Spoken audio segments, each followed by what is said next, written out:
Alors, nous allons parler dans cette vidéo des diviseurs, les diviseurs d'un nombre. Bon, un diviseur c'est quoi? C'est un nombre naturel qui en divise un autre. Donc un nombre naturel, c'est un ensemble de nombres, en fait, finalement, les nombres naturels. C'est un nombre qui est donc 0, 1, 2, 3, 4, etc., etc. Un nombre qui est positif et qui n'a pas de virgule. D'accord? Donc voilà, ça c'est un nombre naturel. Exemple, 3 divise 24, car 24 divisé par 3 est égal à 8. 8 est un nombre naturel, il est positif, il n'a pas de virgule, donc 3 est bien un diviseur de 24. Bon, nous allons essayer de compléter ces ensembles de diviseurs et on va remarquer qu'il y a des particularités qui sont propres à certains groupes de nombres. Exemple avec 24. Bon, on sait que 1 divise tous les nombres. 24 divisé par 1, ça fait 24. 27 divisé par 1, ça fait 27, etc., etc.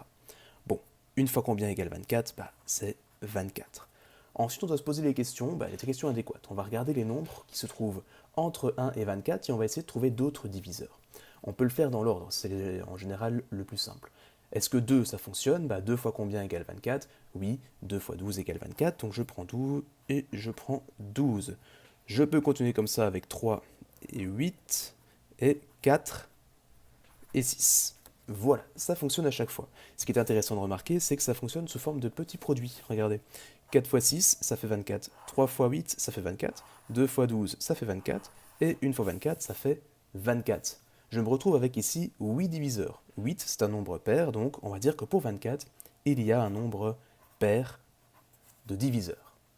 C'est généralement le cas pour la plupart des nombres.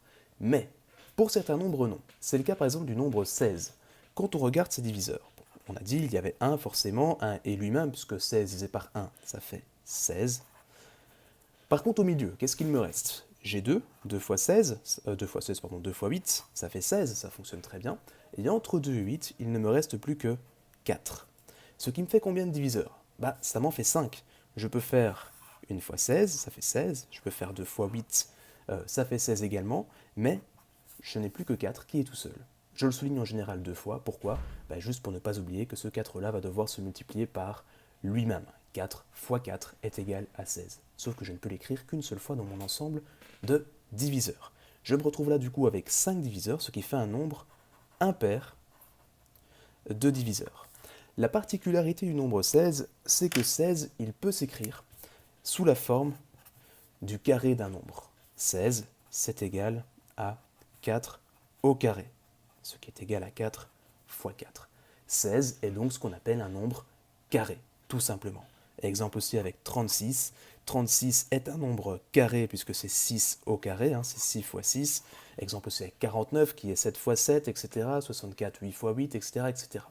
Tous ces nombres carrés auront un nombre impair de diviseurs, puisqu'on va retrouver un des diviseurs qui va devoir se multiplier par lui-même pour retrouver le nombre de départ. Si je cherche les diviseurs de 25, je vais avoir 1 et 25, et au milieu de cela, je vais avoir 5. J'aurai donc 3 diviseurs. 1 fois 25, ça fait 25, et alors 5 fois 5, qui est égal à 25, puisque 25 est un nombre carré. Autre particularité dans les ensembles diviseurs, c'est par exemple avec 7, 5, 29, il y en a plein d'autres bien entendu. Si je regarde les diviseurs, c'est 1 et 7. Pour 5, 1 et 5. Pour 29, 1 et 29. Donc les diviseurs sont à chaque fois 1 et eux-mêmes. Dans ce cas-là, on va parler de nombres qui sont premiers. Donc des nombres premiers, ce qui signifie qu'en fait ce nombre n'a que deux diviseurs, il est divisible par 1 et par lui-même et par aucun autre nombre. Voilà, c'est très intéressant ce nombre-là quand on fera de la décomposition en facteurs premiers qu'on verra un petit peu plus tard. Dernière notion intéressante avec les ensembles de diviseurs, c'est que ces ensembles nous permettent aussi de trouver le plus grand commun diviseur, autrement dit le PGCD, de 2, 3 ou même plusieurs nombres. Exemple, moi j'ai repris 16 et 24 puisque j'avais déjà cherché les ensembles de diviseurs ici au-dessus. Je les ai tous renotés ici. Tout ce que j'ai à faire pour trouver le PGCD, le plus grand commun diviseur, c'est regarder tous les diviseurs qui sont communs entre les deux jusqu'à arriver au plus grand. Le plus grand dans ce cas-ci, c'est le 8. Le 8 est le plus grand diviseur qui est en commun, donc qui apparaît à la fois dans l'ensemble des diviseurs de 16 et dans l'ensemble des diviseurs de 24.